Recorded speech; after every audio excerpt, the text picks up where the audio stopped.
Student economics. बेटा एक concept of margin की एक वीडियो के साथ, ज़्यादा लंबी वीडियो नहीं, ये सोचा कि मैं अपलोड कर दूं, क्योंकि जब तुम इकोनॉमिक्स पढ़ रहे हो या आगे चल के जब पढ़ोगे तो उसके अंदर कुछ अल्फाज तुम लोग सुनोगे या अभी भी सुन रहे होगे।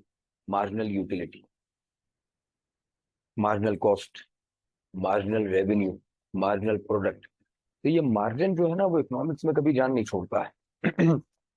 अब इससे रिलेटेड मार्जिनल यूटिलिटी का एक लॉ है, मार्जिनल कॉस्ट के लॉज हैं, मार्जिनल रेवेन्यूज के लॉज हैं, जिसको आप रिटर्न्स कहते हैं।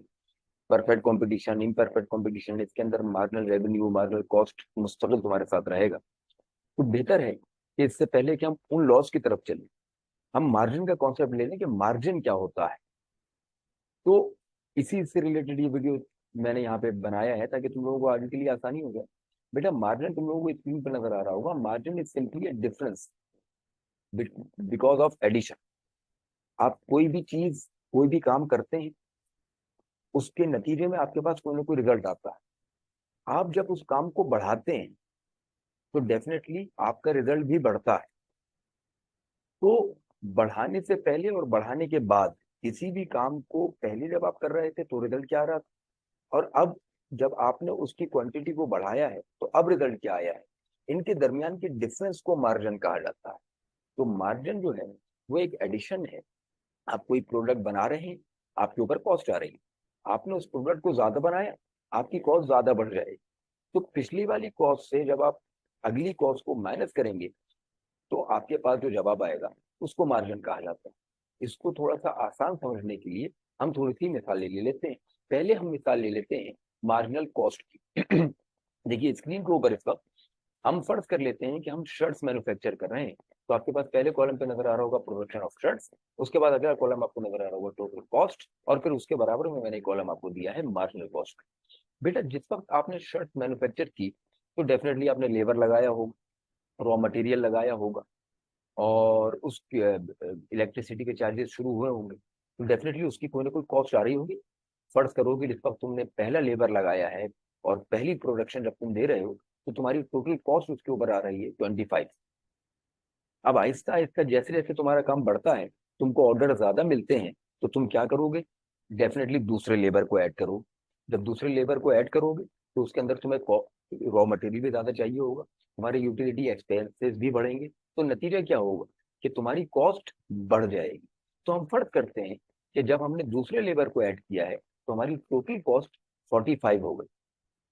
पहले 25 थी पहले लेबर पे।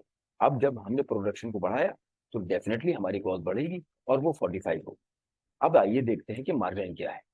देखिए बेटा, इससे पहले तुमको स्क्रीन पर नजर आ रहा होगा, जब आप पहली शर्ट मैन्युफैक्चर कर रहे थे तो आपकी कॉस्ट आ रही थी 25।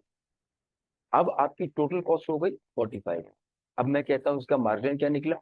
देखिए 45 जो आपकी ये टोटल कॉस्ट है, स्क्रीन के ऊपर आपको कर्सर मैं यहाँ पे शो कर रहा हूँ। 45 जो आपको ये टोटल कॉस्ट नजर आ रही है, इसमें से 25 तो पहले से ही बनी हुई है। तो 45 में से जब आप 25 को माइनस करेंगे आपका जवाब आएगा 20। तो 20 इज योर मार्जिनल कॉस्ट। बिल्कुल इसी तरीके से आपने तीसरा लेबर बढ़ाया। जब आप तीसरा लेबर बढ़ाएंगे तो डेफिनेटली क्या होगा, आपकी कॉस्ट मजदूरी बढ़ जाएगी। हम फर्ज करते हैं कि अब आपकी मार्जिनल कॉस्ट हो गई है 60। तो जब 60 हो गई तो शुरू के दो लेबर के ऊपर कॉस्ट कितनी आ रही थी, 45। तीसरा लेबर बढ़ाने के ऊपर कॉस्ट कितनी आई है, 60। 60 में से 45 माइनस कर दीजिए, वही आपके तीसरे लेबर का मार्जिन है, यानी कि 15 आपको स्क्रीन पर नजर आ रहा होगा। हमने प्रोडक्शन को और बढ़ाया। लेट सपोज जब हमने प्रोडक्शन को बढ़ाया है तो अब जो हमारे पास जो टोटल कॉस्ट आ रही है वो लेट सपोज आ रही है 70। तो जब 70 कॉस्ट आई, 60 पहले हो चुकी थी, 70 माइनस 60 इज इक्वल टू 10। बिल्कुल इसी तरह से पांचवें लेबर के ऊपर अगर हमने किया 85 हमारी कॉस्ट आ गई, मैं मिसाल दे रहा हूँ। तो 85 में से आप 70 को माइनस कर दीजिए, आपकी मार्जिनल कॉस्ट आएगी 15। अब ये पहले कम क्यों हो रही है, फिर ज्यादा क्यों हो रही है, आप इस चीज को फिलहाल रहने दीजिए। जब हम लॉस के ऊपर जाएंगे तो हम इसको बहुत डिटेल में डिस्कस कर लेंगे। बिल्कुल इसी तरह से रेवेन्यू की बात कर लेते हैं जल्दी से। बेटा अगर रेवेन्यू की बात करें, फर्ज कर लीजिए कि यही शर्ट्स अब आप सेल करने के लिए जा रहे हैं आउटलेट्स के ऊपर। जब आप आउटलेट्स के ऊपर शर्ट सेल करें, फॉर एग्जाम्पल पहली शर्ट आपने सेल की, तो आपके पास जो रेवेन्यू आ रहा है वो 150 आ रहा है। पहली शर्ट बेचने के ऊपर आपके पास रेवेन्यू आया 150। बेटा जब आपने दूसरी शर्ट सेल की, आपके पास दूसरे कस्टमर्स आए और उन्होंने आपकी शॉप पे आके परचेजिंग की है, तो अब आपका टोटल रेवेन्यू हो गया 275। तो अब मैं आपसे ये पूछूं कि 275 तो आपका टोटल रेवेन्यू है, ये जो दूसरा जो कस्टमर आपके पास प्रोडक्ट को लेके गया है, इसने आपको कितना रेवेन्यू दिया, इसने आपको कितनी आमदनी दी। तो टोटल रेवेन्यू में से आप पिछले वाले रेवेन्यू को माइनस कर देंगे। आपको स्क्रीन को नजर आ रहा होगा 275 माइनस 150 इज इक्वल टू 125। तो 125 ही आपका MR है, यानी कि मार्जिनल रेवेन्यू। तीसरा लेबर आप ऐड करते हैं, टोटल रेवेन्यू बन जाता है 425, पिछला था 275, 425 में से 275 को माइनस करो 150 एंड सो ऑन। ये मामला इसी तरीके से चलता रहता है। चौथे लेबर के ऊपर 530, 530 माइनस 425 तो मार्जिन आया 105। बिल्कुल ऐसे ही 630, 630 में से आप 530 को माइनस करेंगे तो जवाब आएगा 100। बिल्कुल इसी तरह से एक कॉन्सेप्ट और ले लेते हैं मार्जिनल यूटिलिटी का।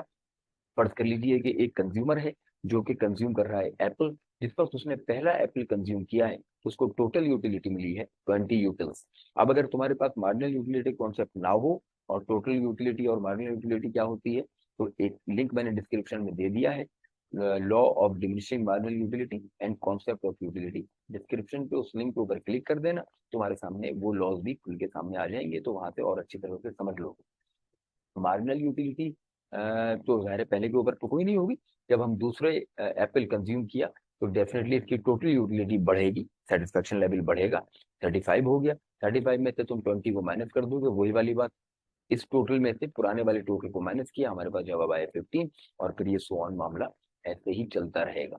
तीसरा एप्पल कंज्यूम किया है तो 45, 45 में से आप 35 को माइनस कर दिए तो marginal utility I 10 and so on. तो अगर आप इस कॉन्सेप्ट के हवाले से देखें तो what is margin. Margin is basically, चाहे वो यूटिलिटी हो, चाहे वो कॉस्ट हो, चाहे वो रेवेन्यू हो, चाहे वो प्रोडक्ट हो, अगर मार्जिन है तो इसका मतलब है एडिशन। आप पहले जो चीज इस्तेमाल कर रहे थे, आप पहले जो चीज बना रहे थे, आप पहले जो चीज बेच रहे थे, जब आपने उसके अंदर एडिशन किया है तो उन दोनों के डिफरेंस जो आपके पास आया है वही आपका मार्जिन है। बेच रहे हैं तो आपकी कमाई हो रही है, सेल आउट कर रहे हैं तो आपकी अर्निंग हो रही है, तो वो हो जाएगा मार्जिनल रेवेन्यू। बना रहे हैं तो आपकी कॉस्ट लग रही है, वो हो जाएगी मार्जिनल कॉस्ट। और कोई चीज कंज्यूम कर रहे हैं तो आपको यूटिलिटी मिल रही है, तो वो एडिशनल हो जाएगी मार्जिनल यूटिलिटी। बेटा इन कॉन्सेप्ट के ऊपर आप इंशाल्लाह एक लॉ पढ़ेंगे, law of diminishing marginal utility. आप पढ़ेंगे लॉ ऑफ कॉस्ट, आप पढ़ेंगे लॉ ऑफ मार्जिनल रेवेन्यू। आप इसके अलावा इन्हीं कॉन्सेप्ट के ऊपर अगर आप देखें तो ये कॉन्सेप्ट आपको perfect competition, imperfect competition, monopoly, oligopoly, इसके अंदर तमाम के तमाम ग्राफ्स बनाने में बहुत ज्यादा काम आएंगे। चैप्टर नंबर 2 हमारे अगर फर्स्ट ईयर की बात करें तो चैप्टर नंबर 2 में हम law of diminishing marginal utility को पढ़ते हैं। चैप्टर नंबर 6 के अंदर हम लोग इन लॉज को पढ़ते हैं। तो ये मार्जिन का कॉन्सेप्ट जो है वो मुस्तकिल आपके पास आता रहेगा। परफेक्ट इम्परफेक्ट कंपटीशन के अंदर जो इनका जो कॉन्सेप्ट है तो हम चैप्टर नंबर 9, चैप्टर नंबर 11 के अंदर हम देखेंगे, जिसका वक्तन फवक्तन मैं वीडियोस को जो है वो अपलोड करता रहूंगा। फिलहाल डिस्क्रिप्शन के अंदर law of diminishing marginal utility और कॉन्सेप्ट ऑफ यूटिलिटी के जो वीडियोज हैं उनका लिंक मैं डिस्क्रिप्शन में आप लोगों को दे दूंगा। अगर आपने वो पढ़ा हुआ ना हो तो आप वहां से जरूर देख लीजिएगा। इस वीडियो को यहीं पर खत्म करते हैं। आप लोगों के इम्तहानात में कामयाबी के लिए बहुत सारी दुआएं और नेक तमन्नाएं। अस्सलाम वालेकुम व रहमतुल्लाह।